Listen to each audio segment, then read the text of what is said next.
Olá, meus amigos, olá, amigas, muito bem-vindos. Eu sou Sérgio Carcache, sou professor de Direito Tributário e eu estou aqui hoje para prestar alguns esclarecimentos, algumas informações acerca da declaração do Imposto de Renda de 2020. Começamos agora, estamos aqui no período da campanha de declaração de Imposto de Renda, que começou no dia 2 de março e vai se estender até o dia 30 de abril. Então este vídeo é para você que quer saber se você tem que declarar ou não e também prestar algumas informações aí que podem te ajudar a você fazer melhor a sua declaração, principalmente se você nunca fez e não sabe por onde começar. Então o nosso objetivo aqui é trazer para vocês esse conjunto de informações, resumidamente, para que vocês possam então se situar, né? Bem, com relação então à nossa declaração de 2019 e 2020, né? Nós vamos falar um pouco então sobre novidades sobre a declaração, ok? Então aqui, primeiro, as novidades, elas provêm da Instrução Normativa da Receita Federal, número 1924, de 19 de fevereiro de 2020. Foi esta norma que estabeleceu as regras para a declaração do Imposto de Renda para esse ano. Você notou ali que eu coloquei 2019 e 20, por quê? Porque a declaração que nós vamos apresentar agora, ela se reporta aos fatos que aconteceram ao longo do exercício do ano calendário de 2019, que foi de 1º de janeiro até 31 de dezembro. Então, só interessa para a sua declaração agora o imposto que foi retido e os rendimentos recebidos nesse período. Os rendimentos recebidos agora em 2020, você só vai se preocupar em declarar em 2021, ou seja, só no ano que vem. E aí no ano que vem, se Deus quiser e nos der saúde, nós estaremos aqui novamente para te ajudar de novo com mais um vídeo. Bom, essa instrução normativa, se você quiser consultar ali um texto legal, né, onde está ali as informações que a gente vai passar para vocês, poderá consultar isso na internet. Se você digitar essa instrução normativa, você vai encontrar com certeza esse texto. Mas a gente fez aqui um resumão, né, exatamente para te ajudar nesse sentido. Primeiramente, vamos ver quem que são as pessoas que são obrigadas a declarar, né? Todo mundo que teve rendimentos tributáveis acima de R$ 28.559,70 ao longo do ano de 2019. E também, além desses casos, nós temos outros casos ainda, que foram pessoas que não tiveram esse rendimento, não chegaram a ter esse rendimento, mas mesmo assim são obrigadas a entregar a declaração. Tá bem? Então, nem sempre a pessoa que é obrigada a declarar é a pessoa que oferiu renda. Às vezes a pessoa não oferiu renda, mas se ela se enquadrar numa das hipóteses que a legislação exige a declaração, ela tem que também apresentar a declaração, tá? Bem, outro ponto aqui, né, é que o prazo de entrega, ele está entre 2 de março até as 23 horas e 59 minutos do dia 30 de abril, no horário de Brasília, né? É bom fazer esse alerta, porque o Brasil tem vários fusos horários, então às vezes o sujeito está aqui num fuso horário diferente de Brasília e diz, mas eu mandei a declaração, só que você mandou no seu fuso horário. Conta o fuso horário de Brasília, que é onde estão os computadores centrais da Receita Federal do Brasil, que é onde eles vão receber essa declaração. É tradicional esse prazo, a lei do imposto de renda estabelece efetivamente que a entrega da declaração de ajuste anual da pessoa física, ela deve acontecer até o final do mês de abril de cada ano, se reportando ao ano calendário anterior, imediatamente anterior. Então não há nenhuma novidade com relação a esse aspecto em particular, ok? Mais alguns pontos aqui. Nós temos outras novidades. A restituição, este ano, ela vai ocorrer em 5 e não mais em 7 lotes, que ocorrerão nestas datas que você está vendo aí na tela. O primeiro lote será em 25 de maio de 2020, o segundo em 30 de junho de 2020, o terceiro 31/7, o quarto 31/8 e o quinto 31/9. Isso é para a pessoa que apresentar a declaração e tiver imposto a restituir. Então aí vai ser, a Receita ela libera em lotes, conforme ela vai fazendo o processamento da declaração e a liberação da declaração. Bom, a Receita pega lá, ela diz, essa declaração está liberada. Então libera aí, bota no lote para restituir. E aí ela vai liberar o dinheiro para sua conta. A conta que você indicou na tua declaração é para ela que vai, então, esse depósito dentro de um desses lotes. Se você não for incluído no primeiro, tenha paciência, espera, o segundo vai vir e é atualizado pela taxa Selic. Então você não perde nada aí em razão da atualização monetária, tá bem? Mais um ponto aqui, né? Neste ano, os contribuintes com renda anual a partir de R$200 mil deverão informar o número do recibo do ano anterior. A informação do recibo, ela repete dos anos anteriores, o recibo vem sendo apresentado, e agora eles estão exortando aqui que a pessoa que tiver uma renda anual acima de R$200 mil, a apresentação do recibo é obrigatória. Nos demais casos, a apresentação que nós dizemos é a digitação do número de recibo. O número de recibo você encontra na sua declaração do ano passado. Então, o ano passado você apresentou uma declaração, lá o programa gerador soltou um PDF para você que tem esse número, né? Então, esse número do recibo, ele é números assim que são dois números intercalados por um ponto. E aí você tem vários números ali, esse número é o número do recibo da sua declaração. Tá, mas eu não tenho o número desse recibo, onde é que eu vou pesquisar isso? Você pode entrar no ECAC da Receita Federal do Brasil, aí para isso você tem que cadastrar uma senha, você tem que cadastrar um acesso lá, que lá no ECAC você vai encontrar o número desse recibo aí. Se você fez através de contador, o seu contador deve ter esse recibo ali arquivado. Se você fez isso através do programa gerador do ano passado, basta você abrir o programa novamente, se a sua declaração estiver ali, você consegue imprimir o recibo e consultar, inclusive, o recibo que foi usado no ano anterior. Precisa ter esse número para que você possa, então, fazer o cadastro, né, para acessar e verificar o processamento da declaração, para ir acompanhando pela internet, e, além disso, ainda também para realizar a declaração. Quando você for preencher, você tem que colocar esse dado ali para que a sua declaração possa ser aceita, tá bem?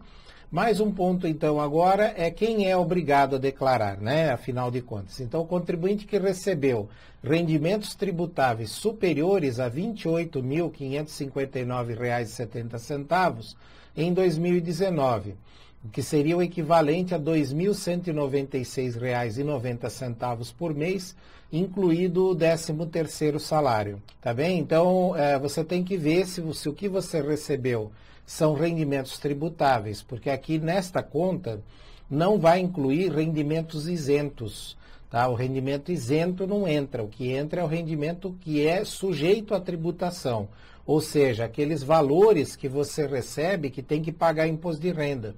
Então, por exemplo, que tipo de rendimentos seriam esses? Seriam salários. Seria o 13º salário também, que ele também sofre a incidência do imposto de renda. Se você recebe aluguéis, o aluguel é tributável pelo imposto de renda, ele soma nesse total aqui, tá? Normalmente, quem recebe aluguéis, normalmente vai declarar rendimento recebido de pessoa física. Se o seu inquilino é pessoa física, conta também para fins da entrega da declaração. Tá legal? Então, todos os rendimentos tributáveis. Agora, por exemplo, você recebeu juros isentos de caderneta de poupança. Isso é isento, isso não entra no cálculo. Você recebeu uma indenização por rescisão de contrato de trabalho. Isso é isento, não entra no cálculo. Então, a melhor coisa, assim, para você tirar a dúvida, é você baixar o programa gerador da declaração para o seu computador e ir lançando os dados, que aí, ao fazer isso, o programa já vai simular para você se você precisa ou não apresentar a declaração. Agora, mesmo que você não seja obrigado a declarar e queira declarar, não tem problema. A tua declaração será aceita da mesma forma e, não obstante, você não é obrigado a declarar, né? Se você não estiver enquadrado nesta condição. Um outro caso também que é obrigado à declaração é quem teve receita bruta de atividade rural superior a R$ 142.798,50. Isso é para o pessoal pessoa física, tá? Porque se você tem uma empresa rural, aí não entra nesse contexto aqui, porque a tua empresa não declara pessoa física, a tua empresa declara como pessoa jurídica. Consulte o seu contador, que ele vai te dar os detalhes a respeito disso. A receita bruta aqui neste caso não é exatamente a renda, né? A forma de apuração para quem tem chácara, fazenda, essas coisas e vive da atividade rural, ela é diferente da pessoa física em geral, mas tem que apresentar a declaração também se teve um montante de receita bruta superior a este limite.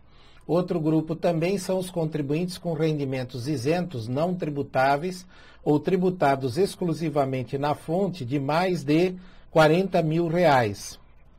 Então, assim, mas eu não tive rendimento tributável nenhum, eu só recebi lá uma indenização, por exemplo, por danos morais, e deu R$ 200 mil.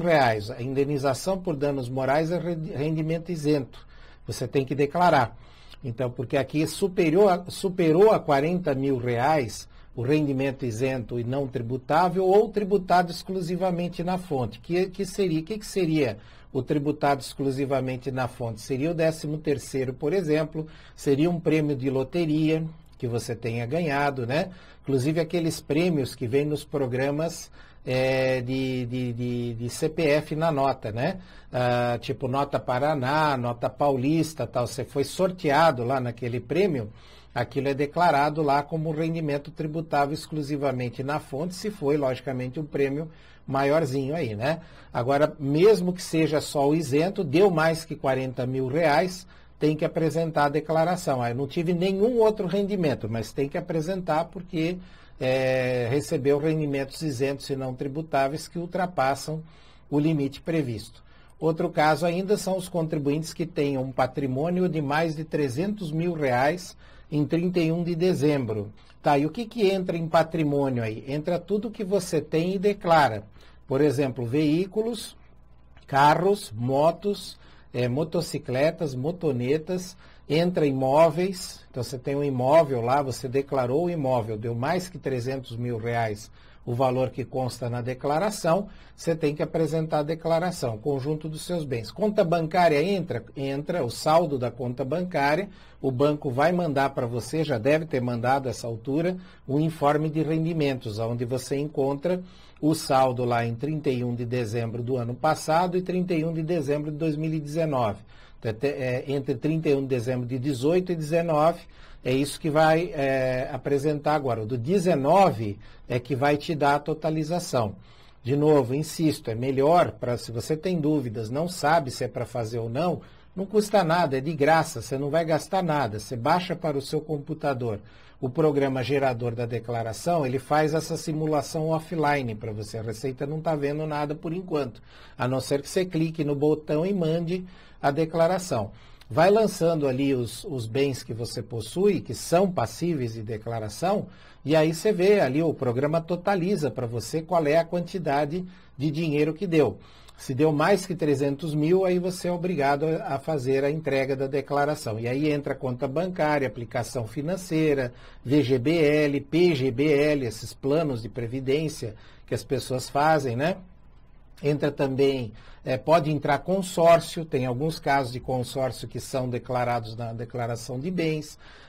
Por exemplo, esses crowdfundings aí que o pessoal está fazendo de aplicar dinheiro para ajudar a construir prédios, né? Tem o Urbi, por exemplo, que é um site na internet onde o pessoal tem feito aplicações. Aquilo tem que declarar também. Ele faz parte do patrimônio. Você tem uma joia valiosa, tem que declarar a joia. Então, são sempre bens que têm que ser declarados. Tem alguns bens que são dispensados da declaração, mas aqueles que são passíveis de declaração, o que der mais que 300 mil, tem que declarar. Ah, mas eu não tive renda, eu tenho que declarar a si mesmo? Tem que declarar a si mesmo. Tá? Então, mesmo que você tenha lá R$1.000 de renda no mês, mas você tem patrimônio que te obriga a fazer a declaração. Mais um caso aqui é o contribuinte com ganho de capital na alienação de bens ou direitos ou fez operação na Bolsa de Valores. É quando você vendeu um bem, um imóvel, normalmente é um imóvel, né? Você vendeu um bem por um valor maior do que você comprou. Então aí você tem o ganho de capital. O ganho de capital, ele é apurado ao longo do ano. Você já deve ter apurado ele lá em 2019 já, tá? Então se você teve lá que pagar valores de imposto de renda por ganho de capital, agora você tem que apresentar de novo a declaração. Ah, mas Sérgio, eu já fiz ali o preenchimento do GICAP, do programa do GICAP, já recolhi a guia DARF. Eu tenho que declarar de novo? Tem que declarar de novo. Porque agora você vai pegar os dados lá do GICAP, do programa gerador do ganho de capital, e você vai importar esses dados aqui para a sua declaração. Tá, você tem que pagar lá e tem que declarar aqui também, tá legal? Agora, a pessoa que não teve o ganho de capital ou não apurou nada, né, aí ela não terá que apresentar declaração. Ou se vendeu um bem por um valor inferior ao que comprou, aí não tem ganho de capital. Tem casos, inclusive, que a pessoa vendeu com lucro, mas não tem ganho de capital, porque tem casos isentos, tem casos onde existem deduções que são realizadas, então às vezes não dá o ganho de capital, tá?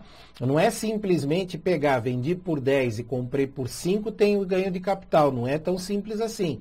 É preciso avaliar exatamente como proceder. E aí, nesse sentido, nós temos aí um curso que a gente oferece aqui na internet, né? Um curso completo, curso avançado de imposto de renda, onde a gente ensina para vocês como que faz essa apuração do ganho de capital. Perfeito? Mais um caso agora, né? É quem passou a condição de residente no Brasil em qualquer mês no ano passado. A pessoa que voltou do exterior ou que veio do exterior para o Brasil e se registrou como residente no Brasil. Tem que apresentar a declaração agora. Isso quem voltou em 2019 tem que fazer então a apresentação da declaração. Também quem vendeu imóveis residenciais e comprou outro imóvel até 180 dias depois da venda. Esse caso também, pelo correto, pelo certo, a pessoa teria que ter colocado isso no programa gerador do GICAP, que é o programa auxiliar da declaração do imposto de renda. Você pode fazer o download pela página da internet também gratuitamente, mas isso tinha que ter sido feito lá em 2019, na data em que a pessoa fez a venda do bem. Você vendeu um apartamento que você morava para trocar por outro que você vai morar. Mesmo que seja imóvel na planta, se for menos de 180 dias a distância entre a venda e a compra, existe o direito à isenção do ganho de capital. Então, tá, mas eu fui isento do ganho de capital. Eu tenho que declarar? Tenho que declarar para a Receita poder conferir, para ela poder fiscalizar essa tua isenção e para ela tomar conhecimento exatamente que você está alegando a isenção. Porque esse tipo de isenção, você não faz requerimento nenhum para a Receita. O teu requerimento é a tua declaração. É na declaração que você está colocando e está avisando a Receita Federal que você deixou de recolher o imposto sobre ganho de capital porque ele é uma hipótese isenta. Tá legal? Então essa é a forma de você regularizar a tua operação que você fez lá de troca de imóveis. Perfeito? Então, esse então seriam outros casos. Bom, agora alguns alertas, né? Atenção, não pode mais deduzir a contribuição patronal da empregada doméstica. Essa dedução acabou, tá? E a opção... Existe também um outro alerta aqui, é que existe, além do programa gerador, você pode optar pela declaração pré-preenchida virtual. O que é isso aí, né? Veja bem, as pessoas que pagaram renda para você ao longo de 2019, o INSS, a tua empresa, todo mundo que pagou renda para você, essas pessoas, essas fontes pagadoras, elas tiveram que informar a Receita Federal até o final de fevereiro e mandar uma declaração chamada DIRF. Então não adianta você esconder, a Receita já sabe que você recebeu o rendimento, tá? Porque a fonte pagadora é obrigada a informar a Receita Federal acerca desses pagamentos.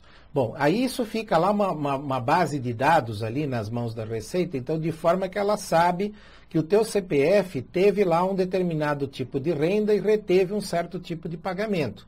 E isso vem de bancos, isso vem do INSS, isso vem dos fundos de previdência, se você é aposentado ou aposentada, isso vem lá do governo, se você é servidor público, isso vem de todo mundo que pagou rendimento para você. Se você alugou o teu imóvel, por exemplo, para uma pessoa jurídica, a pessoa jurídica também deve ter apresentado a informação lá. Então, se você alugou por imobiliária, a imobiliária manda uma outra declaração que informa que você recebeu os aluguéis. Então, esse banco de dados todos aí, vinculado ao teu CPF, a Receita agora bolou um programinha que ela vai puxando essas informações e ela já faz um rascunho da declaração para você que está lá na internet. Então você faz um certificado digital, você pode acessar essa declaração, ela já vem pré-preenchida. De maneira que você só tem que complementar uma coisa ou outra, dar uma corrigida nela. Se tiver tudo ok, se tiver de acordo, você já manda a declaração ali pela via eletrônica mesmo. Então aí você não precisa mais baixar o programa gerador, fazer tudo na mão como a gente fazia antes. Agora tem essa opção também, mas isso é uma opção. Permanece ainda a possibilidade, se você não quer fazer nada disso, de baixar o programa gerador, né? Que é um arquivo que você baixa lá na internet, na página da Receita Federal do Brasil, tá legal? Essa então é mais um alerta aqui que a gente gostaria de fazer para vocês, né? A multa mínima por atraso é R$ 175,74 e no máximo 20% do imposto devido. Se na declaração foi apurado, por exemplo, que tem que pagar R$ 1.000 e entregou atrasado, então você vai ter uma multa de 20% sobre esses R$ 1.000 aí, que é o máximo que é cobrado de multa, tá? Então não pode perder o prazo, tá bom? Então não deixa para a última hora, já tenta ir preenchendo a sua declaração pouco a pouco para você evitar problemas, até porque nos últimos anos a gente tem percebido que quando chega no último dia da entrega da declaração, no dia 30 de abril, os computadores ficam congestionados. Já teve casos de pessoas que escreveram para mim e que eu também vi informações na internet a respeito, pessoas dizendo que não conseguiram mandar a declaração porque travou o sistema na hora. Tá? Isso não é assim para acontecer, mas pode acontecer. Então, para você prevenir isso, entregue o quanto antes. Até porque, se você entregar antes, a Receita promete que você vai ser passado na frente na hora de restituir. Quem entregar antes da declaração, recebe antes a grana de volta. Tudo bem? Então, esse seria mais um alerta aqui que a gente gostaria de fazer para vocês. Com relação às deduções, o que você pode deduzir ali, né? Por cada dependente que você tiver, filho, filha e etc., você pode deduzir R$ 2.275,08 por pessoa que você registrar como seu dependente. Com relação a despesas de educação, R$ 3.561,50 por pessoa. E aí, se você tem despesas de educação do seu dependente e sua, você pode deduzir esta quantia para cada um dos dois. Né? Então, é 3.561 para você e 3.561 para o seu dependente. Por exemplo, você está fazendo faculdade e você está pagando a faculdade lá, você tem como comprovar. E, além disso, você paga a escola para o seu filho ou para a sua filha. Então, você vai deduzir dobrado esse valor aqui. Você vai deduzir despesa de educação do seu filho e despesa de educação sua, certo? Só que você tem que ter os comprovantes, os documentos guardados com você. Se a Receita Federal te chamar para justificar, você vai ter que comprovar essas despesas aí com educação. Tá, mais uma dúvida. E se eu tive uma despesa superior a esse montante aqui no ano, eu posso deduzir efetivamente o que eu paguei? Não, infelizmente não. A lei limita a este montante aqui. Se você gastou além disso, infelizmente não dá para deduzir o valor efetivamente pago. Tá legal? Então essa é mais uma questão de dedução. Com relação a despesas com saúde, não há limites. Então é efetivamente o valor que a pessoa pagou. E despesa com saúde pode ser exames laboratoriais, pode ser despesa com hospital, pode ser despesa com médico. Despesa com medicamento, posso? Não, a não ser que o medicamento esteja incluído na conta do médico ou do hospital. Não pode, eu fui na farmácia comprar um Dorflex e tenho o cupom fiscal. Posso deduzir? Não pode deduzir. Tem uma lei tramitando no Congresso para autorizar isso, mas ainda não está possível por enquanto, tá bem? Outra dedução aqui, né? As doações para o Fundo da Criança e Adolescente e Fundo de Direito de Idosos, incluído neste ano, pode ser deduzido em no máximo 3% diretamente na declaração. Na hora que você estiver fazendo a declaração, tem um campo ali ao lado esquerdo da tela, você procura ali, tem doação de idosos e doação para o Fundo da Criança. Então, isso só vale se você tiver imposto a pagar na sua declaração. Então, apurou que você tem imposto a pagar, aí 3% deste montante que você vai pagar, ao invés de você pagar para o governo, você paga para esses fundos. Então, ao invés de ir para a mão dos políticos de Brasília para eles ficarem fazendo festa, você dá o dinheiro para esses fundos do direito da criança e do adolescente. Claro, é brincadeira, né? Os políticos não fazem só festa, também gastam, né? Usam isso para as despesas públicas em geral. Bom, no demais, essas seriam então as principais informações. Apenas para concluirmos, então é o seguinte, você tem que entrar na página da Receita Federal, se você quiser fazer com o programa gerador. A recomendação é que você levante já a documentação, muitas delas podem ser obtidas pela internet. Plano de saúde, por exemplo, é obrigado a pôr na internet o informe de rendimentos e também mandar uma cópia para sua casa. Quem não mandou eventualmente, você cobra e pede que se te mande o informe. De banco, você entra no Home Banking, todos eles têm também o informe de rendimentos. Tá? Isso normalmente no site das empresas com as quais você negocia ou trabalha, vai ter lá o informe de rendimentos. E ali os dados que tiver nos informes você copia na sua declaração. Se você ainda ficou com dúvidas e quiser aprender mais a respeito da declaração do imposto de renda, nós temos disponível aqui algumas opções de cursos que ensinam a fazer a declaração. Nós temos um curso básico com 10 videoaulas que ensina a fazer a declaração. Nós temos um curso intermediário para quem recebe rendimentos do trabalho. Então, esse é para aquela categoria dos trabalhadores que recebem rendimentos. É um curso intermediário, com um pouco mais de aulas. E nós temos o curso avançado, que esse vai ver efetivamente tudo que existe, todos os detalhes acerca da declaração, tá? Ganho de capital, atividade rural, aplicações financeiras, rendimento do trabalho, tudo, né? Aluguéis, tudo isso daí. Então, isso procure aí na nossa homepage, na nossa página, que a gente vai ter mais informações e você poderá, se quiser, adquirir, então, um curso desse para poder aprender mais acerca da declaração. Valeu, pessoal. Era isso que eu tinha para ver com vocês hoje. Esse era o recado de hoje. Um grande abraço para vocês. Por favor, dê um like aí, um joinha para a gente, para nos ajudar. Um grande abraço, boa declaração para vocês. Tomara que você tenha restituição a receber aí e a gente se vê na próxima. Até mais.